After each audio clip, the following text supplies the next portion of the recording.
time to go and pay the Romans our taxes again. I can barely afford to feed my kids, but we just have to give all our money to those nasty Romans. I know, it's so unfair. It's the most annoying thing about it is Levi, who keeps half the money for himself. It's so unfair. I can't believe we have to pay that money to him. Come on, everybody. Pay your taxes, or you'll get arrested. Thank you very much. As if you had a choice. I'll be pocketing some of that money for myself. Hello, Jesus. Follow me.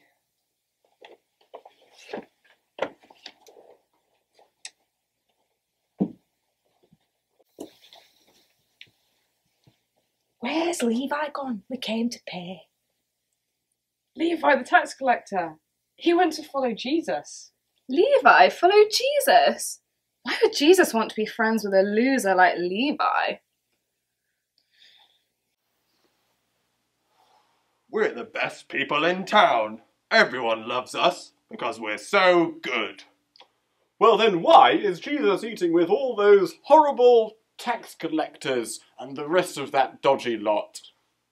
I don't know, but I don't like it.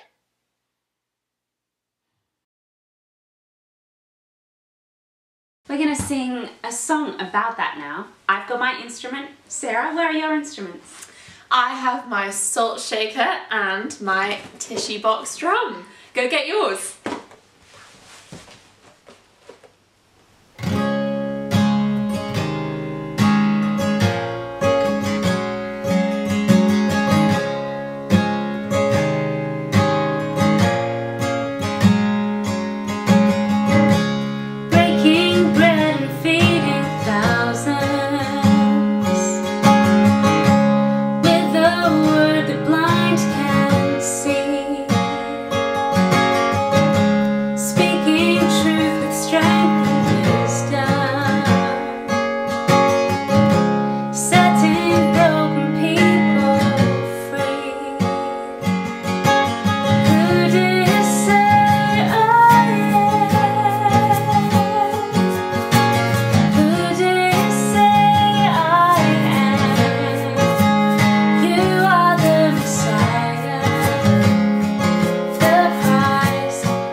It's great to have you back at Sunday Stories for Families. Ed is now going to read for us a true story from the Bible. Thanks, Hudson. Hi, Ed here. I'm going to read from Mark chapter 2, from verse 13 to verse 17. Let's read. Once again, Jesus went out beside the lake. A large crowd came to him, and he began to teach them. As he walked along, he saw Levi, son of Alphaeus, sitting at the tax collector's booth. "Follow me," Jesus told him, and Levi got up and followed him. While Jesus was having dinner at Levi's house, many tax collectors and sinners were eating with him and his disciples, for there were many who followed him. When the teachers of the law, who were the Pharisees, saw him eating with the sinners and tax collectors, they asked his disciples, "Why does he eat with tax collectors and sinners?" On hearing this, Jesus said to them, "It's not the healthy who need a doctor, but those who are ill. I have not come to call the righteous, but sinners."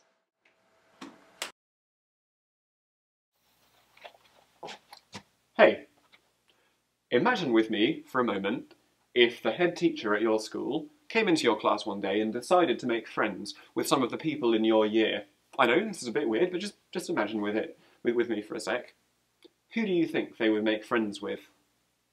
I think it would be the well-behaved kids who sit at the front of the class, always paying attention, always giving the teacher right answers. It wouldn't be the badly behaved kids who sit at the back of class, always mucking about, or those ones with no friends that no one wants to sit next to. No way! Well, what Jesus did in the story that Ed just read for us is a bit like if the head teacher had come into the room and gone straight to the back of the class and made friends with those badly behaved kids who never pay any attention, or the ones with no friends that no one wants to sit next to. Really? That's strange. Well, it may seem odd to you, but Jesus made friends with sinners. Do you remember who Jesus spoke to near the beginning of the story? It was Levi the tax collector. Jesus said, "Follow me," and he did. But what's so bad about collecting taxes? There are loads of nice people whose job it is to collect a bit of money so that the people in charge can fix the roads and keep the hospitals working. You're right, but back when this Bible story was written, when the Romans were in charge, tax collectors were a really nasty bunch. Nobody liked them. You see, the Romans, they weren't nice people to have in charge. And the tax collectors, well, they took more money than they were supposed to, so that they could keep some back for themselves. I can see why they were such an unpopular bunch. And look who Jesus had dinner with, tax collectors and sinners. Well, if you think that was a shocking thing for Jesus to do, you're not the only one. Look at what the Pharisees said. Wait, hold up. Who are the Pharisees? Oh, sorry. The Pharisees were the people everybody looked up to because they thought that they were so well behaved.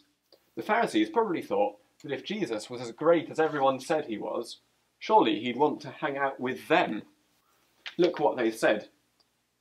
Why does he eat with tax collectors and sinners? Why does he eat with tax collectors and sinners? Actually, Jesus answered that question himself. He said, "It is not the healthy who need a doctor, but those who are ill. I have not come to call the righteous, but sinners." Jesus made friends with sinners who need him. Think of it like this.